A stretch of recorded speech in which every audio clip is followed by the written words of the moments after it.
e nenhum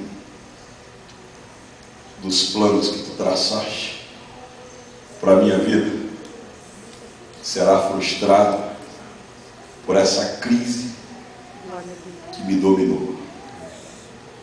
Aí Deus um dia levanta, vem ao parapeito da eternidade e dá uma olhada e vê o Jó em cima do pó, da cinza, desfigurado, falido, arrasado, na bancarrota, nocauteado, sem força, abandonado por todo mundo.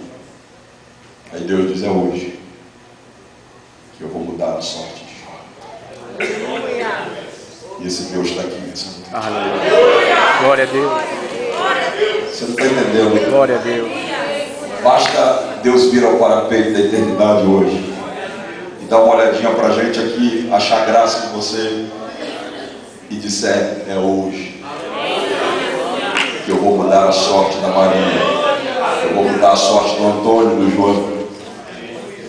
Se ele achar graça em nós, são coisas tão engraçadas que acontecem com a gente quando Deus acha graça em nós, que a gente não acredita. Lá na minha igreja tem um irmão, estou encerrando aqui a palavra.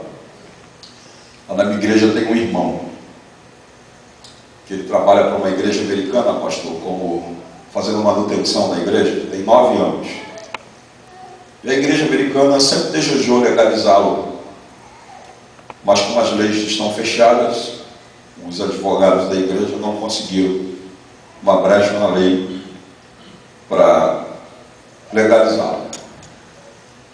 E no dia desse ele encostou o carro na porta da igreja, uma caminhonete, material para descarregar na porta da igreja, e ele não tem carteira.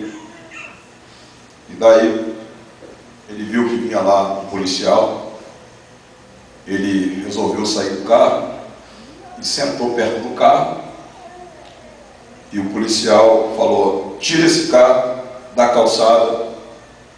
Como ele não tinha carteira, ele sentou perto do carro e disse que o carro não era dele. E aí o policial viu que ele usou essa defesa, falou: o que eu vou fazer? Se o carro não é dele, então o carro vai ficar aí na calçada.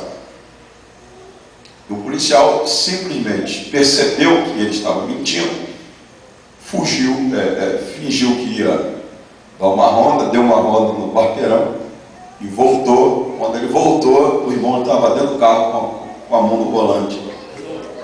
Pegou ele no flagrante, né? E daí falou: o carro não era seu, e o que você está fazendo agora no volante? E ele ficou todo desconcertado. Ele falou: desce. Ele desceu do carro, pediu os documentos. Aliás, primeiro pediu os documentos, pediu a carteira, ele disse que não tinha. Então chamou ele para fora, algemou ele e levou para a prisão, já com uma declaração para deportação.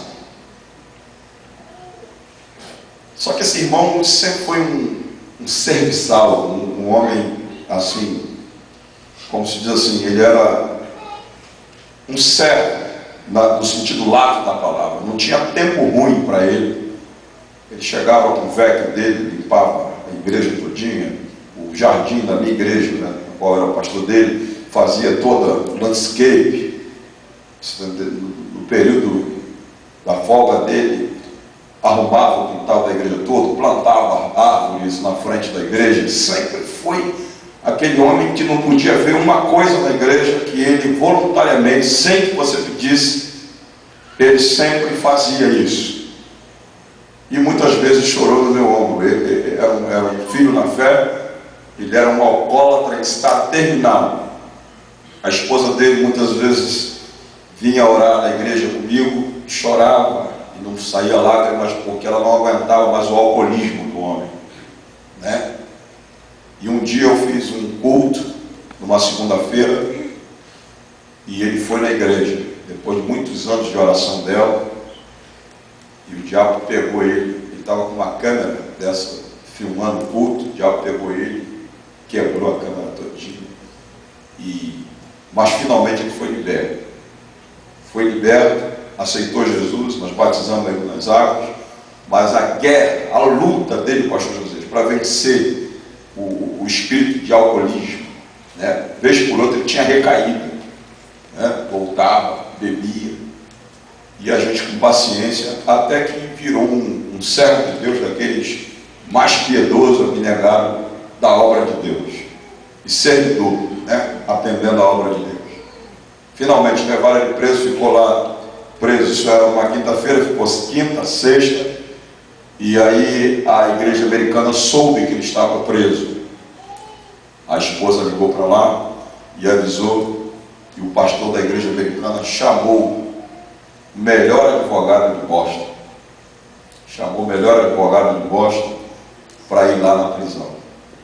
E aí esse mesmo advogado já tinha tentado legalizá-lo numa outra situação, mas não tinha brecha. Quando o advogado abriu a pasta do documento dele, ele começou a dar glórias perto do pastor americano. Ele falou: rapaz, eu estou pedindo você de soltar o rapaz, e você está me dando glória numa situação dessa tão constrangedora, com a esposa dele gemendo, sofrendo, chorando.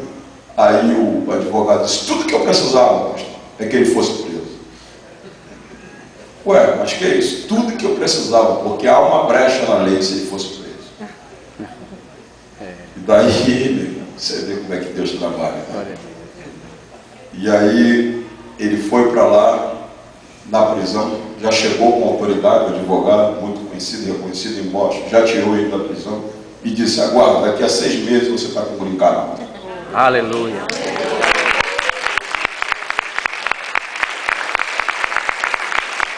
Quando foi semana passada, eles ligaram lá para cá e disseram: pastor, já chegou a autorização de trabalho, já chegou o social, já chegou tudo aqui em casa, só está faltando chegar o brincar. Aleluia. E às vezes você se desespera, meu irmão, porque não tem lei aberta, mas o teu Deus está acima da lei da terra. Aleluia. Glória a Deus. Está acima da imigração. E você tem que aprender a profetizar a palavra de Deus em circunstâncias diversas. E jovens ensina isso, porque Deus traz à existência o que não existe pela palavra. Você está entendendo? Quando a palavra rema, quando o verbo é liberado no universo, Deus trabalha em cima da sua palavra. Enquanto eu estou pregando aqui a palavra, Deus está trabalhando, porque Ele vela sobre a sua palavra para fazer cumprir. Eu vim profetizar para você que está no desespero. Eu vim profetizar para você que o diabo diz que não tem chance. Eu vim profetizar que o plano que Deus traçou para a sua vida jamais será frustrado. Aleluia! Glória a Deus. Como disse a Flor, ela deve ter cantado o hino aqui: quem te viu andando de bicicleta vai te ver voando. Aleluia. Aleluia! Eu quero orar nesse momento, porque eu sinto uma unção de Deus forte. Quando o pastor Josias orava junto com vocês, o mundo espiritual foi movido com esta oração. Deus mudou, porque está aqui o sermão que eu ia pregar, aqui, está aqui o esboço, mas Deus mudou tudo aqui por causa da oração que foi feita já como início de um grande avivamento que virá neste lugar. Glória a Deus. Porque ele disse que vai saber como o culto começa, mas não vai saber como ele vai terminar. E Deus já começou hoje a mudar o destino dessa obra. Através da oração. A igreja é noiva de Jesus. A igreja tem crédito. Quando a igreja ora, alguma coisa sobrenatural acontece. E o Espírito de Deus está mandando eu orar. Para você que chegou aqui ao quebrado, para você que chegou aqui e tem sido ridicularizado, você que está desapontado, você que perdeu o ânimo, eu quero orar por você que está doente, está em dívida, que tem perdido tanta coisa na vida. É você. Sai do seu lugar se é contigo que Deus está falando.